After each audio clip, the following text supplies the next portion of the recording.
నారా లోకేష్ చేసిన యోగులం పాదయాత్ర ఫ్లాప్ అయిందని, సభ utter flop అయిందని ఏపీ మంత్రి అంబటి రాంబాబు ఎద్దేవా చేశారు. అసలు పాదయాత్ర ఎవరి కోసం చేశారో కూడా అర్థం కావడం లేదని అన్నారు.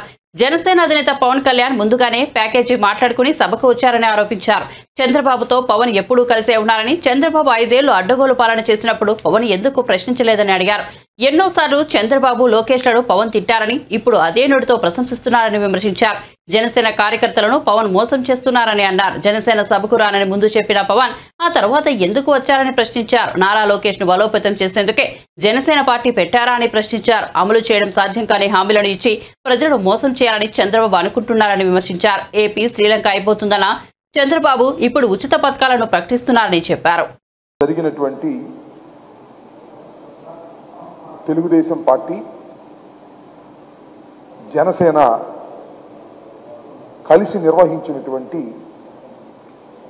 బహిరంగ సభ ఇది నారా చంద్రబాబు నాయుడు గారి కుమారుడు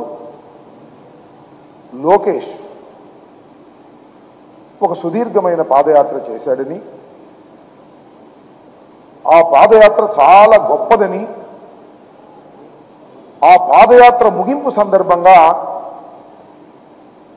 యువగలం నవశకం అనేటువంటి పేరుతో విజయనగరం జిల్లా పోలేపల్లిలో ఒక పెద్ద బహిరంగ సభ నిర్వహించాలని తలపెట్టారు.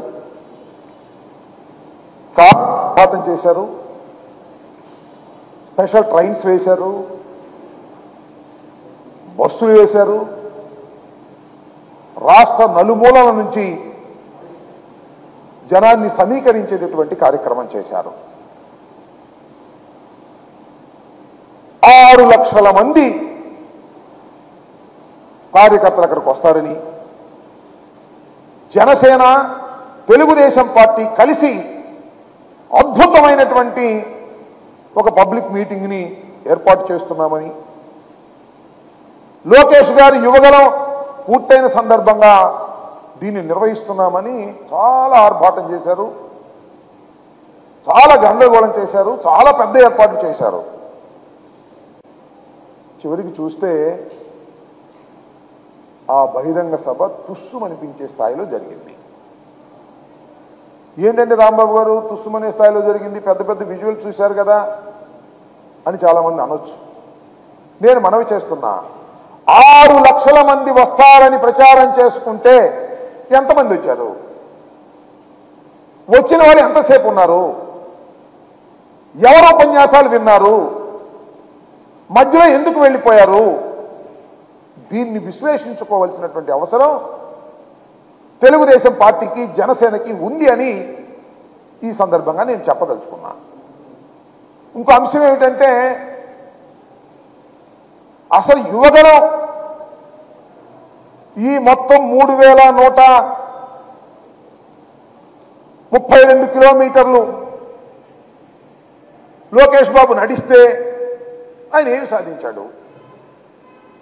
ఏమి సమస్యలు తెలుసుకున్నాడు? ఏ సమస్యల్ని పరిష్కరించడానికి అక్కడ పరిష్కార మార్గాలు చెప్పాడు? ఏమి లేవు. అదేమంటే ఇది యువగలం ముగింపు సభ, యువగలం నవశకం అని చెప్పారు. మన దానిలో లోకేషే మనం మాట్లాడాడు, ఇది యువగలం ముగింపు సభ మాత్రమే కాదు, యుద్ధం ప్రారంభమైంది, యుద్ధ పేరు మోకిస్తున్నాం ఎన్నికలు అని చెప్పారు. ఏం మోగలే అక్కడ యుద్ధ పేరు. ఇష్టం వచ్చినట్టుగా మాట్లాడేటువంటి ప్రయత్నం చేశారు. అదేమంటే మన పవన్ కళ్యాణ్ గారు, చంద్రబాబు నాయుడు గారు, తెలుగుదేశం జనసేన కలిసి నిర్వహిస్తున్నటువంటి పెద్ద బహిరంగ సభ అన్నారు. తొలి బహిరంగ సభ కూడా అన్నారు. నేను మనవి చేస్తున్నా, అసలు మీరు ఎప్పుడు విడిపోయారు?